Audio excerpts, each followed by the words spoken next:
انا بقى عامل الفيديو ده مخصوص عشان الطلبه المصريين والعرب اللي هم خارج مصر، اللي عايشين بره مصر، اللي هم بيمتحنوا امتحان الديجيتال سات. يا جماعه انتوا عندكم مشكله انا عارفها، عندكم ضغط مدارس قوي جدا عليكم، وامتحانات وكورترز وفاينلز ومذاكره فظيعه. ايوه انا عارف المدارس بره مصر في الامريكان قاسيه جدا، في الامارات والسعوديه وقطر والبحرين والكويت. الكويت على فكره بقى فيها امريكان كتير، وقطر فيها امريكان بس مش كتير، والبحرين فيها امريكان، وعمان فيها امريكان.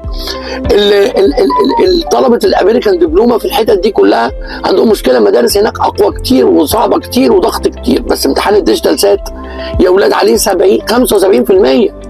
امتحان المدرسه كلها بجلاله قدرها، لو خدت الفول مارك تاخد 40%. فانت بتناقش قضيه محسومه. عندك امتحان ديجيتال سات شهر 3 متعارض مع امتحانات الفاينل، انا عارف، او الكورتر على الاقل، يعني على الاقل مصيبه. لكن لازم تنظم وقتك، لازم تنظم وقتك. الاب والام خدوا بالكم، انتوا ماسكين في الحاجه الصغيره والبلوه الكبيره عليها 75%. الجامعات في مصر ماشيه بالسيستم ده، والجامعات بره مصر انا اكتشفت كمان ان بره مصر طالبين السكور بتاع الاس اي تي الديجيتال ببرايورتي اعلى من سكور الجي بي اي، طبعا مع الايلتس والكلام التاني. لكن عايزك تنظم وقتك، ما تقولش اصل انا عندي امتحان كورسر فهسيب امتحان الديجيتال سات او هذاكره في الوقت الضايع. ما ينفعش. وفي طلبه بتجيلي ديجيتال سات تقول لي يا مستر انا عايز اذاكر اخر 5 ايام بس. ما ينفعش. لازم انا بعمل مراجعه 16 يوم عشان الطلبه اللي هي مش قادره تفضى قبلها، فبعمل مراجعه 16 يوم مكثف، بلم لك المنهج كله بعملها اونلاين، وبعملها في الامارات اون جراوند في السنتر في دبي وابو ظبي.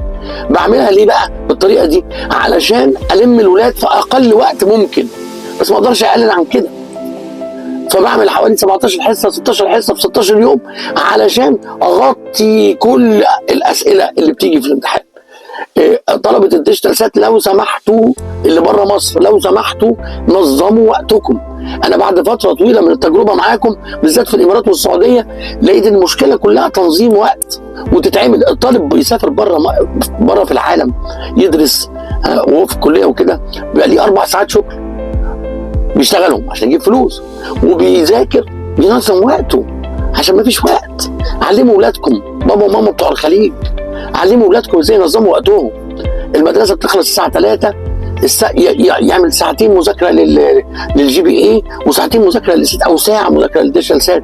يعني قسم وقتك. انا عارف الجي بي اي كتير، مواد كتير، عشان كده بقول ساعتين علشان عنده كذا ماده. قسموا وقتكم يا جماعه، ما تسيبوش نفسكم. هتقولي طب واحنا هنعمل ايه؟ الولاد بيضغطوا، هو ده قدري، خلاص. وحاولوا تخلصوا في 11. انا بلاقي كتير قوي في الامارات والسعوديه وكده مستنيين ل 12. ليه؟ خلص بدري. اللي في 11 يا جماعه يدخل محاوله السات بتاعت ديجيتال سات بتاعت شهر 3. حاجه مفيده جدا لكم، وربنا يوفقكم. كنت معاكم مستر ايمن تدرس. شكرا.